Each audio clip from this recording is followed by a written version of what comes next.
Hi, everybody. Happy Sunday. Wanted to take a couple minutes today and talk to you about rhyming. And I know a lot of us learned to use rhyming as a tool when we were first maybe learning how to write poetry. And either the end of every line would rhyme or every other line would rhyme. And so this is usually how we were taught about rhyming. And rhyming's been on my mind the last couple weeks for a few reasons. One, my kids have been home from school and both have email accounts, and so my dad has been emailing them poems. And he likes to write rhyming poems, which has just been fun for the kids. They love it, and they sometimes write poems back to him. And then a writer that I admire has recently sent a newsletter that kind of outlined rhyming as a tool, a writing tool, a skill to develop, basically. And so she had kind of laid out some of the reasons why this could be a powerful exercise to work and rhyme. And she was comparing it to rapping and how rappers have to develop this skill as well, which then led me to think about when I worked on 8 Mile. I worked in the extras casting department, and we had to audition local rappers to participate in the rap battle scenes that occur at the end of the film, if you haven't seen them. And a rap battle is essentially when two rappers get up on stage and battle through words. And so they have to come up with raps on the spot, and generally the idea is that you are trying to insult the other rapper as much as you can through rhyme and respond to what they've just said to you as well.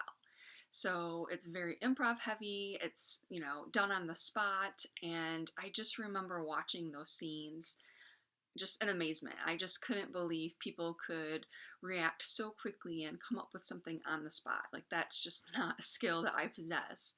And so all of this has been on my mind a little bit lately. And so I thought it might be fun to put this forward to you as an exercise, something to work on.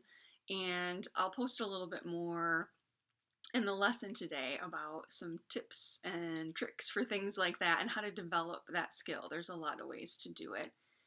And then today is a little bit of a stream of consciousness type of day, if you haven't noticed. But it also made me think of William Carlos Williams. And I have this really beautiful children's book. I'll show it to you. It's called A River of Words.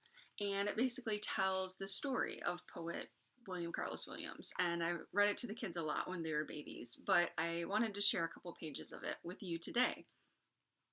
One night, alone in his room, Willie began to write his own poems. At first, he imitated the famous English writers he had learned about in school. He counted the beats in each line and made the endings rhyme.